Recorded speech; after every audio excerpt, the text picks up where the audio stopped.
पिछली वीडियो में मैंने आपको पैतृक संपत्ति और स्व अर्जित संपत्ति के बारे में जानकारी दिया था। बहुत सारे लोगों का ये कहना था कि पैतृक संपत्ति में यदि हिस्सा न मिले तो हमें क्या करना चाहिए। तो इस टॉपिक पे हम बात करने वाले हैं। पूरी जानकारी आपको ऑफिशियल नोटिस के अंतर्गत दिखाने वाले हैं, तो वीडियो को आप कंप्लीट देखिएगा। सबसे पहले आप यहाँ पर ध्यान रखिएगा, जो प्रॉपर्टी रूल है उसको आपको ध्यान रखना है। तो प्रॉपर्टी रूल में यही कहा जाता है, जो कि आज के समय में संयुक्त परिवारों की परंपरा कमजोर पड़ रही है और छोटे परिवारों का चलन तेजी से बढ़ रहा है। इसी कारण पैतृक संपत्ति को लेकर परिवारों में विवाद की घटनाएं भी बढ़ी है और कई बार उत्तराधिकारी अपने वैध हक से वंचित रह जाते हैं। ऐसे मामलों में बातचीत से सुलझाया जा सकता है, लेकिन जरूरत पड़ने पर कानून का सहारा भी लेना जरूरी होता है, जो कि इन्होंने यहाँ पर स्पष्ट रूप में कह रखा है। अब यहाँ पे जानते हैं कि पैतृक जो संपत्ति होती है वो किसे कहते हैं। बहुत सारे लोगों को इसके बारे में जानकारी नहीं होगा, तो यहाँ पर आप ध्यान से पढ़िएगा। यहाँ पे लिखा गया किसी भी संपत्ति को मुख्य रूप से दो भागों में बांटा जाता है। एक आपका स्वयं अर्जित होता है और एक आपका होता है पैतृक संपत्ति, और दोनों के बारे में आप जान लीजिए।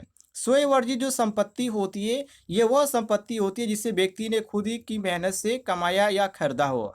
दूसरे नंबर पे पैतृक संपत्ति वह संपत्ति होती है जो बिना बंटवारे के पीढ़ी दर पीढ़ी चली जाती है। अगर आपके दादा या पिता से कोई भी संपत्ति बिना विभाजन के चली आ रही है तो उसका उसका जन्म से ही उसका अधिकार है। तो इसको यहाँ पे बोला जाता है पैतृक संपत्ति।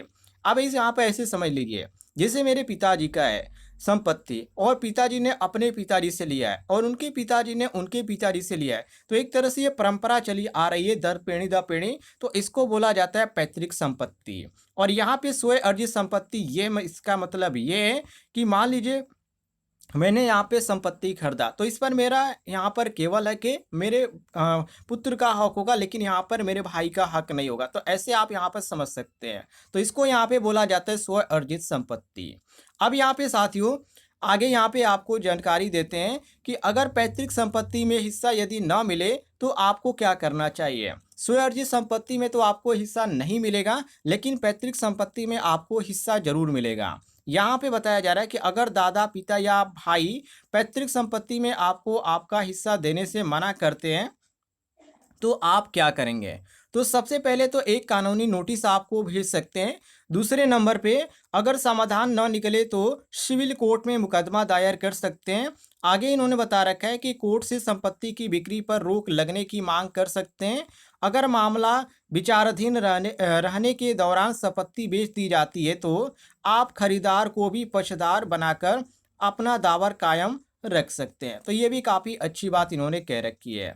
इसके बाद इन्होंने बता रखा है बेटियों का भी बराबर का हक है। जी हाँ साथियों, हिंदू उत्तराधिकार संशोधन अधिनियम 2005 के तहत बेटियों को भी यहाँ पे बेटों के बराबर पैतृक संपत्ति में अधिकार मिला है। अब बेटी शादीशुदा हो या अविवाहित हो, उसे अपने पैतृक से हिस्से से वंचित नहीं किया जा सकता। बेटियां भी संपत्ति के बंटवारे में बराबर का हिस्सेदार है, इन्होंने यहाँ पे साफ तौर पे कह रखा है। इसलिए अगर किसी भी बेटी को उसके हक से वंचित किया जाता है तो वह भी कानून का सहारा लेकर न्याय प्राप्त कर सकती है, और इस समय यहाँ पे ये ज़्यादा हो रहा है, तो ये आप भी ध्यान रखिएगा। बाकी यहाँ पे यदि पैतृक संपत्ति आपको न मिले, आपको हिस्सा देने से कोई इनकार कर रहा है, तो आप कानून का सहारा ले सकते हैं। उम्मीद है आपको जानकारी पसंद आई होगी, तो इस वीडियो पर लाइक कीजिएगा और चैनल पे नए होंगे तो चैनल को भी सब्सक्राइब कर लीजिएगा।